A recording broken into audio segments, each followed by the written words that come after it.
नमस्कार। दिन भर की हर खबर से आपको कर रहे खबरदार, मैं हूं श्वेता सिंह। खबरदार में आज हम सबसे पहले मोदी पॉलिटिक्स के मिशन बंगाल का विश्लेषण करेंगे, क्योंकि पश्चिम बंगाल उन राज्यों में से एक है जहां 2019 के लिए सबसे तीखी लड़ाई होने का अंदाजा पहले से ही लगाया जा रहा था।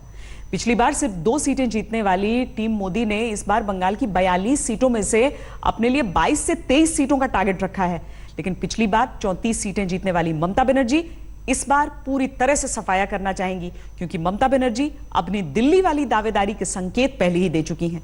पिछले 5 साल में नरेंद्र मोदी को हर मुद्दे पर लगातार चुनौती देने में सबसे ज्यादा मुखर ममता बनर्जी रही है। बंगाल में चौतरफा मुकाबला जरूर है, लेकिन बीजेपी और टीएमसी ही एक दूसरे के मुकाबले में समझ में आ रही हैं।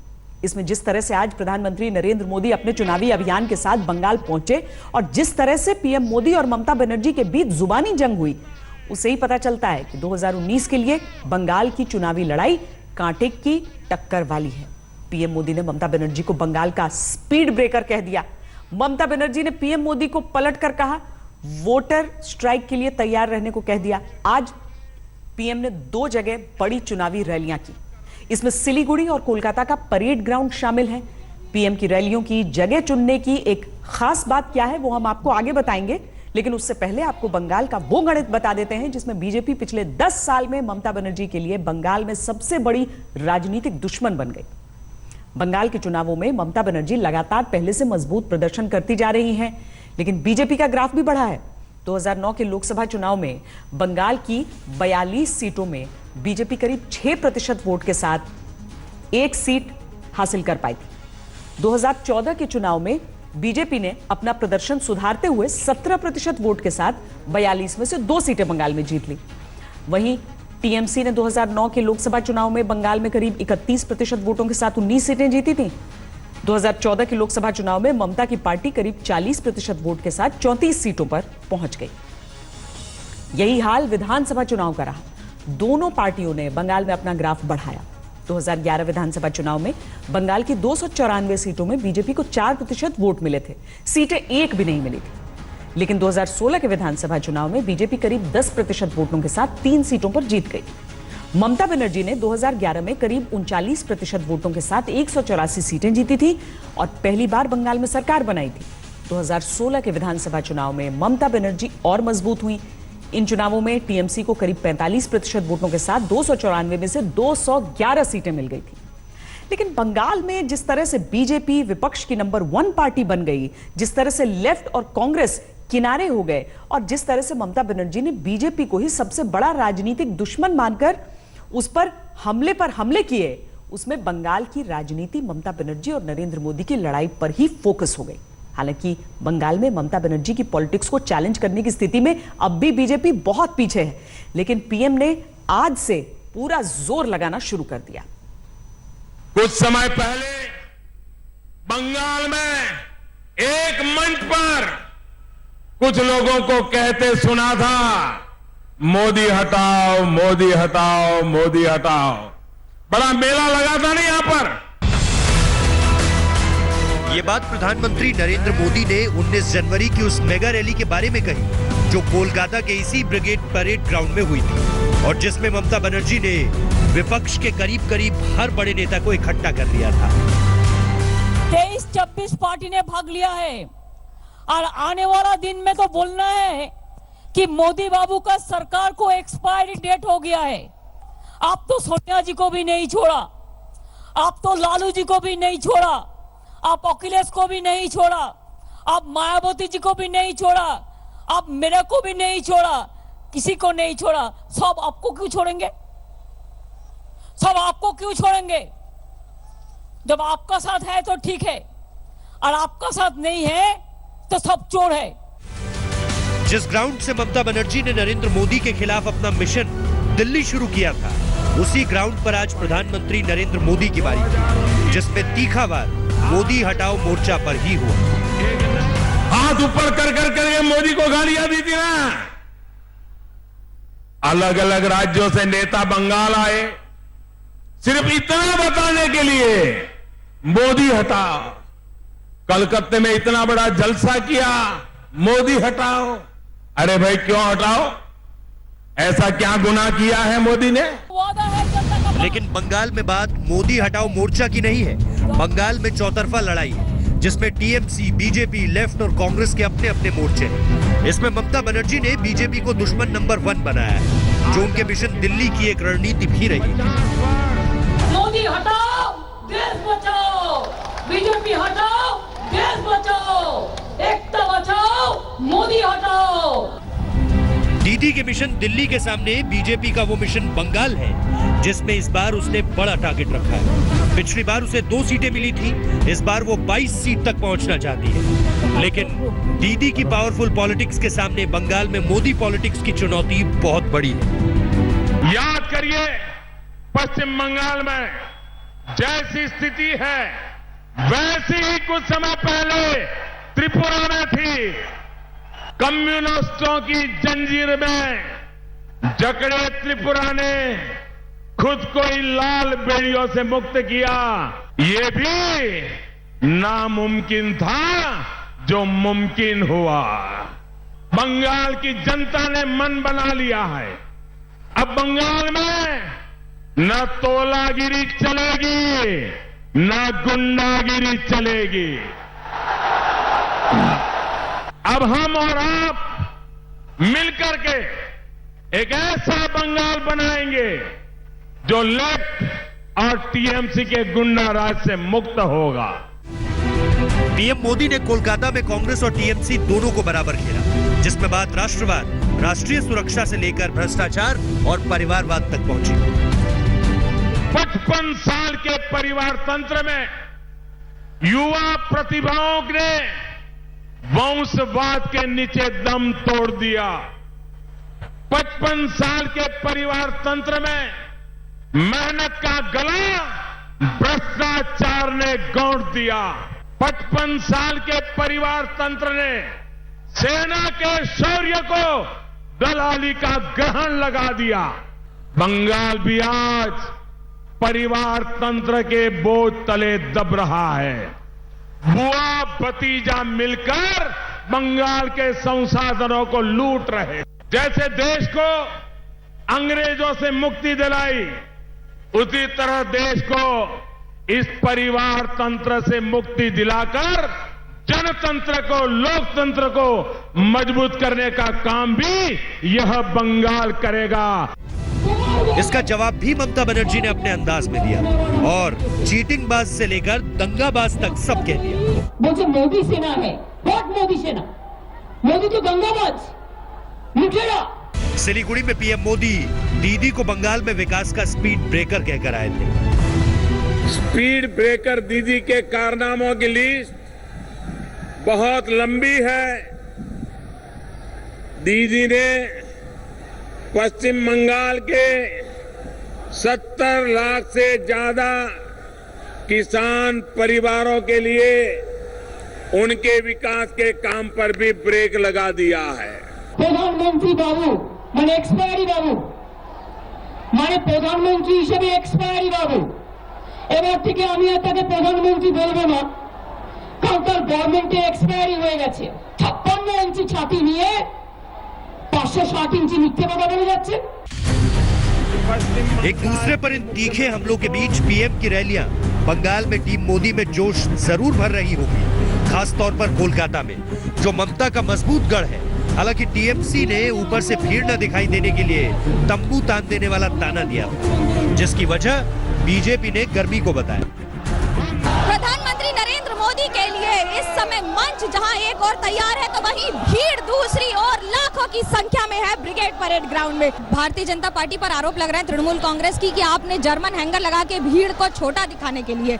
गर्मी है और कार्यकर्ताओं की सुविधा का तो ध्यान रखना पड़ेगा। आज टेम्परेचर कलकत्ता में कितना है, आपका भी पसीना निकल रहा है, मेरा भी पसीना निकल रहा है।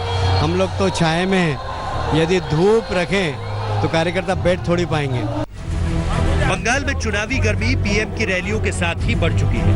बंगाल की 42 सीटों में बीजेपी को अपने लिए बड़ा हिस्सा दिख रहा है, तो ममता बनर्जी ज्यादा से ज्यादा सीटें लेकर दिल्ली के लिए अपनी ताकत बढ़ाने में कोई कसर नहीं छोड़ेगी, क्योंकि चुनाव के बाद महागठबंधन के नेता बनने की दावेदारी उनकी भी है। कोलकाता से मनोकिया लोईवाल के साथ आज तक ब्यूरो। लेकिन इस राजनीतिक लड़ाई के बीच बंगाल में पीएम ने जिन 2 जगहों से 2019 के चुनावी कैंपेन को शुरू किया है वो भी बहुत दिलचस्प है। इसमें पहली रैली पीएम की सिलीगुड़ी में हुई, जो दार्जिलिंग लोकसभा सीट के अंदर आती है। दार्जिलिंग और आसनसोल 2014 में बीजेपी ने बंगाल में यही 2 सीटें जीती थी। 2014 में बीजेपी ने दार्जिलिंग लोकसभा सीट 1,97,000 वोट के अंतर से जीती थी। तब बीजेपी के बड़े नेता एसएस आलूवालिया ने टीएमसी के उम्मीदवार फुटबॉल खिलाड़ी बाईचुंग भूटिया को हराया था। इस बार बीजेपी ने एसएस आलूवालिया की जगह गोरखा समुदाय के राजू सिंह को टिकट दिया है। इस बार हालात भी बदल गए हैं, क्योंकि बीजेपी की सहयोगी रही गोरखा जनमुक्ति मोर्चा 2 फाड़ है। गोरखा जनमुक्ति मोर्चा के एक धड़े को इस बार ममता बनर्जी ने अपने साथ कर लिया है। इसीलिए इस बार दार्जिलिंग सीट पर कब्जे के लिए बीजेपी और टीएमसी के बीच कांटे की टक्कर मानी जा रही है। इसके अलावा पीएम की रैली कोलकाता में भी हुई। कोलकाता उत्तर और कोलकाता दक्षिण दोनों सीट पर बीजेपी 2014 में नंबर 2 रही थी। इन दोनों सीटों पर बीजेपी 2014 में 1.5 लाख से कम वोटों के अंतर से हारी थी। कोलकाता उत्तर से इस बार भी बंगाल बीजेपी के बड़े नेता राहुल सिन्हा को टिकट मिला है, जबकि कोलकाता दक्षिण से इस बार बीजेपी ने चंद्र कुमार बोस को टिकट दिया है। बंगाल के लिए बीजेपी ने पूरा जोर लगा दिया है, क्योंकि उसे इस बार एक बड़ा मौका दिख रहा है। लेकिन सवाल यही है कि क्या पीएम की रैलियों की भीड़ उम्मीदवारों के लिए वोट में बदल पाएगी? बंगाल की बात हम आगे भी करते रहेंगे, लेकिन अब बात 2019 के चुनावी एजेंडे की, जिसको लेकर कांग्रेस और बीजेपी की खींचतान चल रही है। बीजेपी हर कीमत पर राष्ट्रवाद के एजेंडे पर ही टिके रहना चाहती है।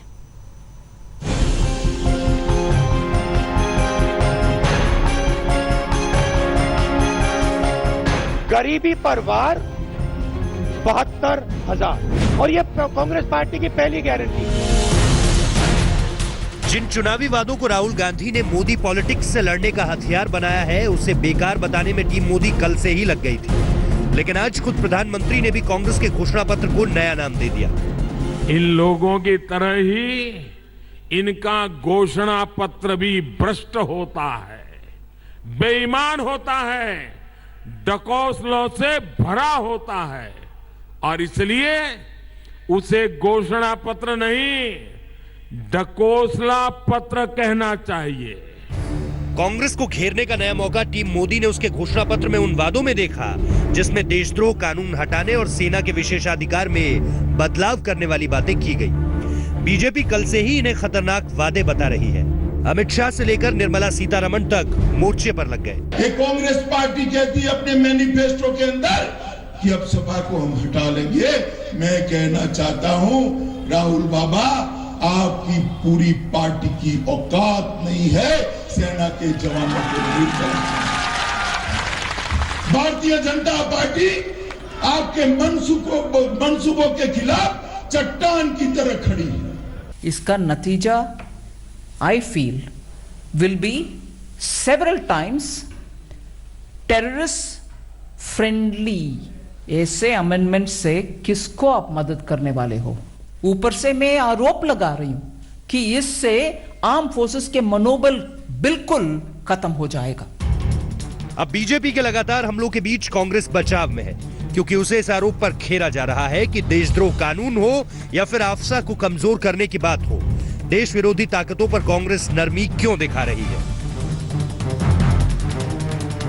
बीजेपी अटैक करी है और अरुणाचल के कुछ इलाकों के अंदर आफ्सा जो है वो हटा दिया गया 32 साल के बाद। ये भारतीय जनता पार्टी सिर्फ कांग्रेस पे अटैक करती है और हरकतें वही करती है जो जिसको लेकर के वो अटैक कर रही होती है। कोई जरा जाकर रक्षा मंत्री निर्मला सीतारमण जी को बताए, जब आप मौका परस्त राजनीति के अंतर्गत अपनी सरकार बनाने में व्यस्त थे पीडीपी के साथ, आपने बकायदा राम माधव ने वहां की जनता को ये वादा किया था, उनकी कॉमन मिनिमम अंडरस्टैंडिंग में ये था कि हम रिव्यू करेंगे एफ्सपा को। लेकिन बीजेपी इस बात को पूरा जोर लगाकर उठा रही है। खुद प्रधानमंत्री भी अब करीब करीब हर रैली में इसकी बात कर रहे हैं। कांग्रेस का डकोसला पत्र पाकिस्तान की साजिशों का योजना पत्र है।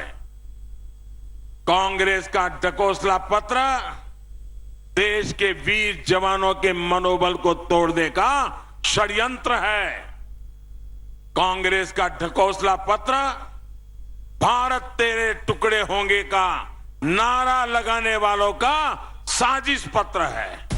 कांग्रेस ने अच्छी खासी कोशिश की थी कि 72,000 रुपए के चुनावी वादे से राष्ट्रवाद और राष्ट्रीय सुरक्षा के एजेंडे पर जाते चुनाव को मोड़ा जाए, लेकिन उसके घोषणा पत्र में जाने अनजाने विवादित मुद्दों ने बीजेपी को बड़ा मौका दे दिया कि वो अपने चुनावी एजेंडे पर ही टिकी रहे। आज तक ब्यूरो।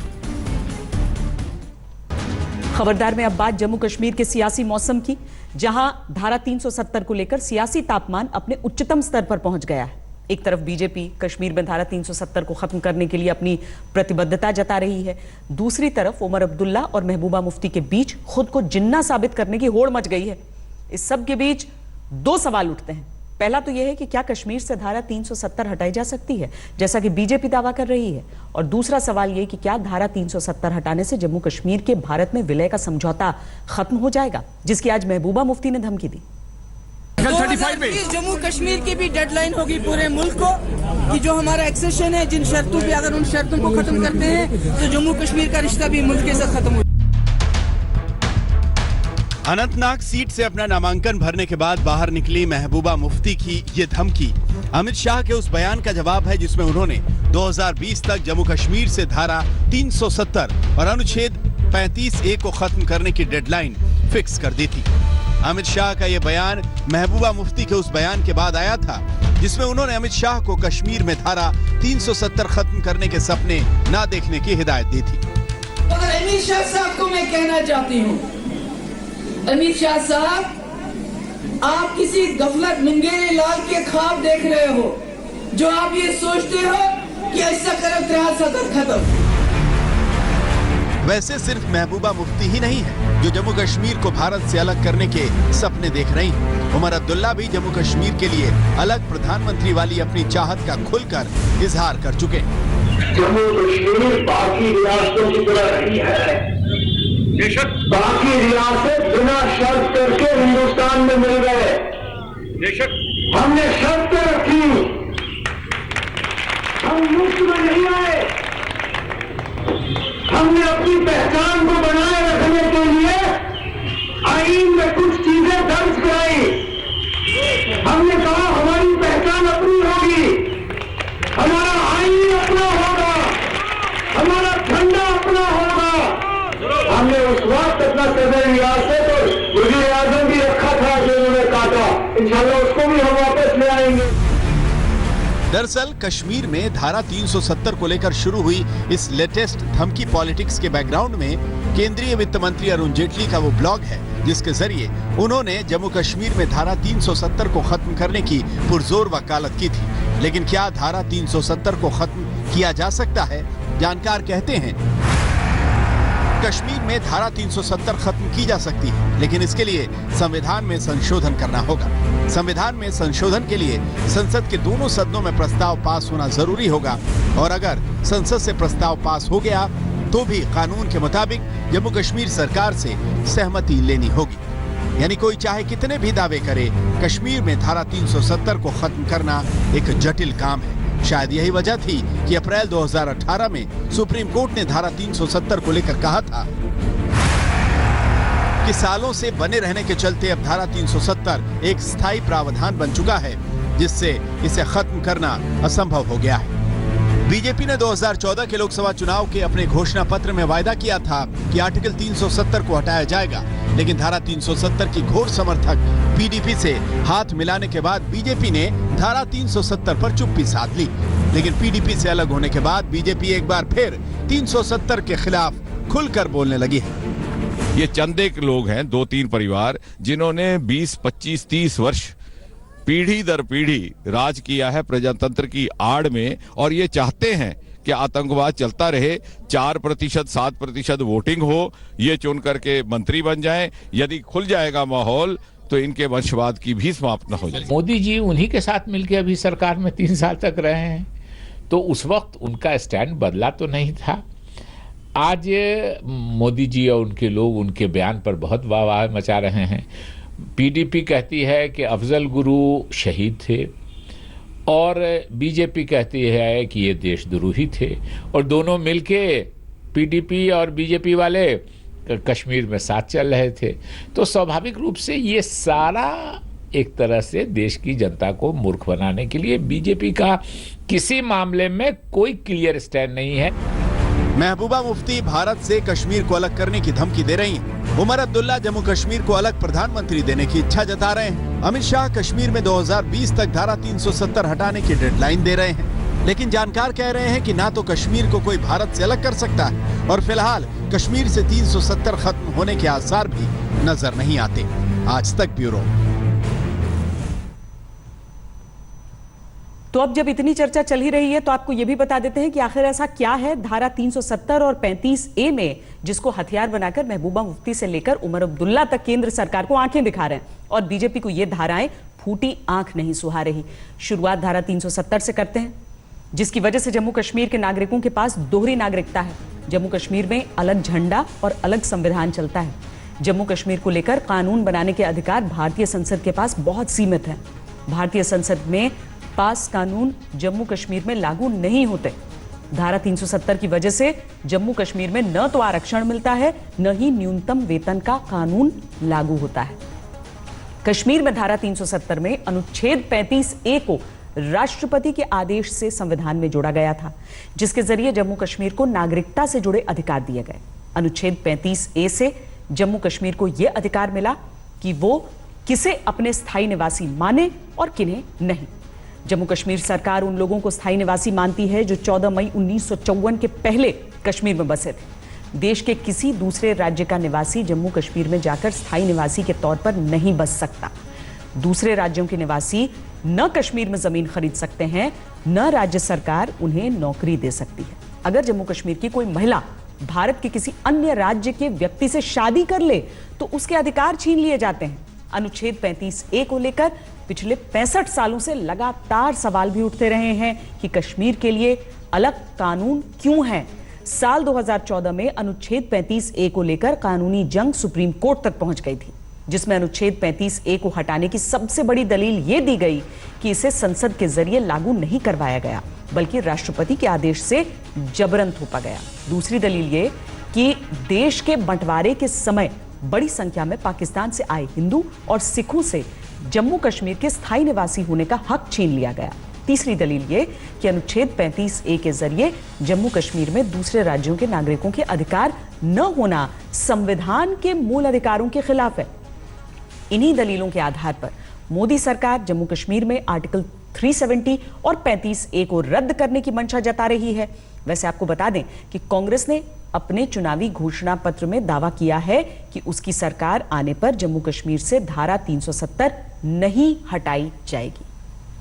खबरदार में अब बात पाकिस्तान की, जिसके पहले से ही काले हो चुके मुंह पर जल्द काले की एक और मोटी परत चढ़ने वाली है, क्योंकि फाइनेंशियल एक्शन टास्क फोर्स यानी FATF की बार बार चेतावनियों के बावजूद पाकिस्तान ने आतंकवादियों के प्रति अपना मोह नहीं त्यागा, जिसके बाद से पाकिस्तान में यह चर्चा आम है कि FATF की ग्रे लिस्ट में पहले से ही शामिल पाकिस्तान को अब ब्लैक लिस्ट होने से कोई नहीं बचा सकता। अब वैसे तो यह पाकिस्तान के कर्मों का फल है, लेकिन अपनी पुरानी आदत के अनुसार पाकिस्तान ने इसका ठीकरा भी भारत के सिर फोड़ना शुरू कर दिया है।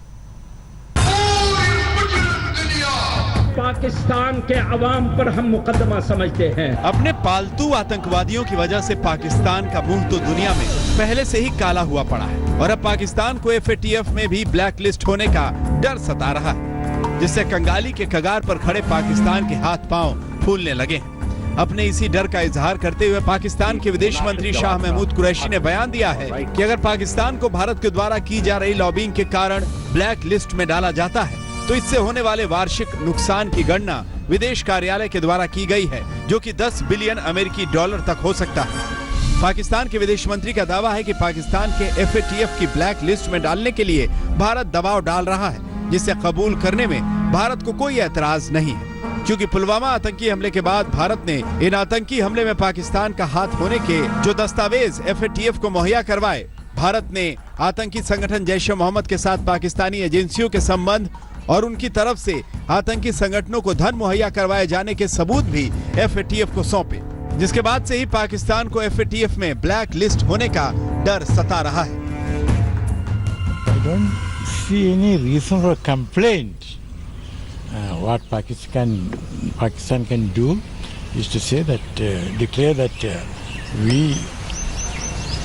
we shall not permit any terrorist activity from our soil, nor shall we permit any transmission of funds to any activity, terrorist activity, anywhere else in the world. You see? In that case, there will be no problem. So it is not India's lobbying that is the problem. It is what Pakistan is doing, that is the problem. Pakistan अब चाहे जितना रोना धोना मचा ले, लेकिन उस FATF की ग्रे लिस्ट से ब्लैक लिस्ट होने से बचना मुश्किल ही नहीं बल्कि नामुमकिन हो चुका है, क्योंकि FATF की एक टीम ने हाल ही में पाकिस्तान का दौरा किया था, जिसका मकसद पाकिस्तान द्वारा उठाए गए उन कदमों को देखना था जो आतंकवादियों की फंडिंग रोकने के लिए किए गए हैं। इस 3 दिवसीय पाकिस्तानी यात्रा के दौरान FATF के अधिकारियों ने पाया कि पाकिस्तान की तरफ से आतंकी संगठनों के खिलाफ कोई ठोस कार्रवाई नहीं की गई, जिसके बाद पाकिस्तानी मीडिया में भी चर्चा है कि FATF में पाकिस्तान का मुंह काला होने से अब कोई रोक नहीं सकता। अब सीधी बात यह है कि हमने ये काम जो करना है और हमें पहले करना चाहिए था, वो हमने ना FATF के लिए करना है, ना UNO के लिए करना है, ना हमने भारत के कहने पर करना है, ना हमने अमेरिका के कहने पर करना है। हमने ये करना है अपने फायदे के लिए, अपने मफाद के लिए। किसी भी मुल्क में ऐसे ग्रुप्स जो हैं या प्राइवेट आर्मीज जो हैं, जो भी हालात थे उस वक्त ये वजूद में आए, तो अब हमें आहिस्ता आहिस्ता मेन स्ट्रीम में लाना पड़ेगा। और ये जो बिलावल साहब ने कहा है कि इनको मार दो, कुचल दो, ये भी सरासर एक अहमकाना बात है। हमें हिकमत अमली के साथ, आहिस्तगी के साथ हमें आगे बढ़ना है। इनको मेन स्ट्रीम में लाना पड़ेगा। हाल में ही पाकिस्तान के आतंक विरोधी कदमों का रियलिटी चेक करने के लिए पहुंची FATF की टीम ने ऐसे कई सवाल पूछे कि पाकिस्तान की बोलती बंद हो गई। FATF की टीम ने पाकिस्तान से पूछा, दुनिया भर में प्रतिबंधित आतंकी संगठनों के खिलाफ सख्त कदम क्यों नहीं उठाए गए? प्रतिबंधित संगठनों और गैर लाभकारी संस्थाओं की गतिविधियों की जांच क्यों नहीं की गई? ये क्यों नहीं जांचा गया कि आतंकी संगठनों की रैलियों और सभाएं करने के लिए फंड कहां से मिलता है? जैश-ए-मोहम्मद, अल-कायदा, जमात-उद-दावा जैसे प्रतिबंधित संगठनों के फाइनेंस नेटवर्क को खत्म करने के लिए क्या कदम उठाए गए? FATF के इन सवालों पर पाकिस्तानी हुकूमत अपनी बगलें झांकने लगी, जिसके बाद FATF की टीम जिस निराशा के साथ पाकिस्तान से लौटी है, उससे FATF में पाकिस्तान का मुंह काला होना अब पक्का है और ये बात खुद पाकिस्तान भी समझ चुका है। पेपर पे जो आपने कानून साजी की है, मनी लॉन्ड्रिंग और दूसरी चीजें, टेरर फाइनेंसिंग को रोकने के लिए बेहतरीन है, शानदार है। आदाद शुमार जो आपने जमा किए हैं वो भी बड़े बढ़िया हैं, और जो नोटिफिकेशन आपने जारी किए हैं उनकी जबान भी बड़ी अच्छी है, मगर ये सब फेडरल सतह पे है। फेडरल से नीचे अगर आप आए, सूबाई सतह पे कोई इम्प्लीमेंटेशन वगैरह, कोई कार्रवाई, कोई हिलजुल, तो अल्हम्दुलिल्लाह विफाक को छोड़ के सूबाई सतह से लेके डिस्ट्रिक्ट लेवल तक मामला बिल्कुल साफ नजर आता है, चौपट नजर आता है। 8 जो कलअदम तंजीमें हैं, उनके हवाले से जो ट्रांजैक्शंस अगर कोई हुई हैं, तो उनके बारे में आप अलग से हमें तफसील बताएं, बजाय इसके कि आप ये बताएं कि जी 8000 टोटल ट्रांजैक्शंस हमने ब्लॉक किए हैं, ये है, इसमें से कितनी ट्रांजैक्शंस जो हैं वो कलअदम जो तंजीमें हैं उनके हिसाब से हैं, मसलन दाइश, अल-कायदा, जमात-उद-दावा, फलाह इंसानियत फाउंडेशन, लश्कर-ए-तैयबा, जैश-ए-मोहम्मद, हक्कानी नेटवर्क और TTP और अफगान तालिबान, ब्ला ब्ला ब्ला। ये बताइए कि ये जो लिस्ट है ट्रांजैक्शन ब्लॉक है, इसमें इनकी कितनी ट्रांजैक्शन ब्लॉक हुई? FATF की ब्लैक लिस्ट होने से बचने के लिए इमरान खान ने हाफिज सईद और मसूद अजहर के कई संगठनों पर बैन लगाने से लेकर सैकड़ों आतंकवादियों को हिरासत में लेने का ड्रामा भी रचा और आतंकी संगठनों की संपत्ति को जब्त कर लेने का दावा किया। लेकिन FATF की आंखों से पाकिस्तान का सच छिप नहीं पाया और मजे की बात देखिए कि इसके लिए भी पाकिस्तान ने भारत को ही जिम्मेदार बताना शुरू कर दिया है। आज तक ब्यूरो। पाकिस्तान जुलाई 2018 में ही FATF की ग्रे लिस्ट में शामिल हो गया था, लेकिन इसके बावजूद पाकिस्तान ने आतंकवादियों का साथ देना नहीं छोड़ा। इसी का नतीजा है कि पाकिस्तान को अब ब्लैक लिस्ट होने से कोई नहीं बचा सकता, और जिस दिन ऐसा होगा पूरी दुनिया से पाकिस्तान का हुक्का पानी बंद हो जाएगा। और ऐसा इसीलिए होगा क्योंकि FATF की ब्लैक लिस्ट में शामिल होने पर पाकिस्तान की पूरी अर्थव्यवस्था ब्लैक लिस्ट हो जाएगी। IMF, world bank, Asian development bank जैसी अंतर्राष्ट्रीय वित्त संस्थाएं पाकिस्तान को आर्थिक मदद देना बंद कर देंगी। मूडीज, स्टैंडर्ड एंड पुअर और फिंच जैसी अंतर्राष्ट्रीय रेटिंग एजेंसियां पाकिस्तान को डाउनग्रेड कर देंगी, जिसकी वजह से पाकिस्तान के लिए इंटरनेशनल मार्केट से फंड हासिल करना मुश्किल हो जाएगा। खुद पाकिस्तान के विदेश मंत्री ने माना है कि इससे पाकिस्तान की अर्थव्यवस्था को हर साल $10 बिलियन का नुकसान झेलना पड़ेगा। अब पाकिस्तान के पास FATF की ब्लैकलिस्ट में शामिल होने से बचने का एक अंतिम चांस है, क्योंकि जून में FATF की वॉशिंगटन में बैठक होगी, जिसमें पाकिस्तान को आतंकवाद के खिलाफ अपने सख्त कदमों के सबूत देने होंगे जो वो शायद ही दे पाए। और जब पाकिस्तान FATF में ब्लैकलिस्ट होगा तो वो ईरान और नॉर्थ कोरिया के बाद तीसरा देश होगा। समाजवादी पार्टी की तरफ से 2 बार रामपुर की सांसद रहने के बाद हाल ही में बीजेपी में शामिल हुई जया प्रदा ने आज तीसरी बार रामपुर से नामांकन भरा। अपने जन्मदिन के दिन नामांकन भरने से पहले जया प्रदा ने मंदिर, मजार, गुरुद्वारे में मत्था टेका। इसके बाद जिला कलेक्ट्रेट पहुंची। जया प्रदा के साथ केंद्रीय मंत्री मुख्तार अब्बास नकवी समेत यूपी बीजेपी के कई दिग्गज नेता मौजूद थे। जया प्रदा का मुकाबला गठबंधन की तरफ से समाजवादी पार्टी के कद्दावर नेता आजम खान के साथ है, जो मंगलवार को अपना नामांकन पत्र भर चुके हैं। आज अपना नामांकन पत्र दाखिल करने के बाद जया प्रदा ने एक रैली को संबोधित किया, जिसमें वो आजम खान पर दुर्व्यवहार का आरोप लगाते हुए भावुक हो गई, मंच पर ही रोने लगी। 60 साल तक देश में, क्योंकि मुझे उस दिन तेजाब में मुझे अटैक करने के लिए सोचा था, मेरे ऊपर हमला किया था एक औरत होकर।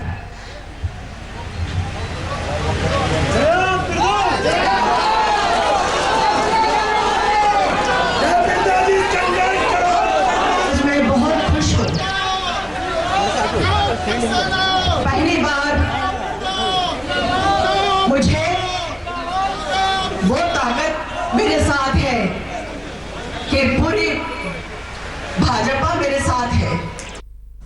चुनावी मौसम में एक दूसरे पर आरोप लगाने के चक्कर में भाषाओं की मर्यादा भूल जाने में कई नेता कोई बुराई नहीं समझते, लेकिन कांग्रेस के सहयोगी दल पीपल्स रिपब्लिकन पार्टी के नेता जयदीप कवाड़े को केंद्रीय मंत्री स्मृति ईरानी पर गैर मर्यादित टिप्पणी करना महंगा पड़ गया। खबरदार में आज के लिए इतना ही। देश और दुनिया की बाकी खबरों के लिए देखते रहिए आज तक। लेटेस्ट खबरों के लिए यूं ही देखते रहिए आज तक, और इस वीडियो के पसंद आने पर लाइक, शेयर एंड सब्सक्राइब करना ना भूलें।